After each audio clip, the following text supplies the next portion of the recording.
মেট্রোর কেজো ঘেমো ভিড়ের মধ্যে থেকে হঠাৎ সে মিষ্টি পারফিউমের গন্ধটা ভেসে এলো। সুনীল থমকে গেল। পায়ের নিচে হঠাৎই মাটি সরে গেলে যেরকম হয় ঠিক সেরকমভাবে বুকটা ধক করে ওঠে। চারদিকে নানান ধরনের মানুষ ঠেলাঠেলি করছে, কেউ ফোনে কথা বলছে, কেউ ঝিমোচ্ছে দাঁড়িয়ে দাঁড়িয়ে, একটা বাচ্চা কাঁদছে কোথাও, কেউ বসে আছে দুঃখী মুখে, ক্লান্ত মুখগুলো লড়াইয়ের চাপ চাপ ছাপ। কিন্তু সুনীল কিছুই শুনতে পাচ্ছে না, দেখতে পাচ্ছে না, শুধুই ও অনুভব করছে সেই গন্ধটা, চন্দনের সাথে কিছু একটা মেশানো, হালকা ফুলের আভাস, একটু মিষ্টি একটু তীক্ষ্ণ। ঠিক এই রকম গন্ধ ছড়িয়ে আসতো মিতা। 7 বছর হয়ে গেল, তবুও মাঝে মাঝে মন ওকে খুঁজে ফেরে এই শহরের ভিড়ে, অলিতে গলিতে, আনাচে কানাচে। সুনীল ঘুরে তাকালো। কে, কোথা থেকে আসছে এই গন্ধ? ভিড়ের মাঝে একটা মেয়ে দাঁড়িয়ে আছে, পিঠ ফেরানো, চুল বাঁধা। মিতাও তো এভাবেই ওর চুলের গোছাটা বাঁধত, ঘাড়ের কাছে একটা ছোট খোপা। সেই খোপা থেকে দুগাছি চুল সবসময় বেরিয়ে পড়তো। মিতা সেটা গুছিয়ে রাখতে পারত না কিছুতেই।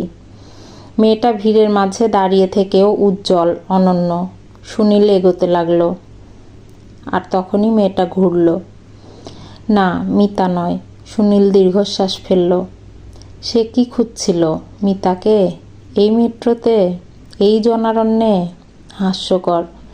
মিতা এখন দিল্লিতে, কিংবা লন্ডনে, কিংবা অন্য কোথাও।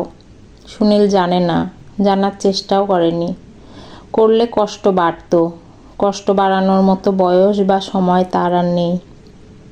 মেট্রোটা এসে থামলো। একটা ভিড় নামলো, আর একটা ভিড় হৈ হৈ করে উঠল। সুনীল দাঁড়িয়ে রইল। পারফিউমটার নাম মিতা বলেছিল একদিন। ফরাসি নাম, উচ্চারণ করতে পারেনি সুনীল। মিতা হেসেছিল। হাসিতে ছড়িয়ে পড়েছিল আলোকছটা। সেই হাসিটা কেমন ছিল? উপহাসের না ভালোবাসার? দুটো এত কাছাকাছি থাকে, কখনো কখনো সেটা আলাদা করা যায় না। মিতার হাসি সবসময় সেই দুটোর মাঝামাঝি কোথাও থাকতো, রহস্যের মতো। সুনীল প্রথমবার ওই গন্ধটা পেয়েছিল কলেজের ক্যান্টিনে। মিতা পাশ দিয়ে হেঁটে গিয়েছিল। সুনীল চা খাচ্ছিল। হঠাৎ সে মিষ্টি গন্ধটা নাকে এলো, আরও ঘুরে তাকালো।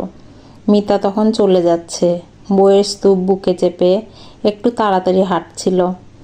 সুনীল ওকে তখন শুধুই পেছন থেকে দেখেছিল, আর সেই দেখাতেই প্রথমবার ও জীবনে একটা অমোঘ টান অনুভব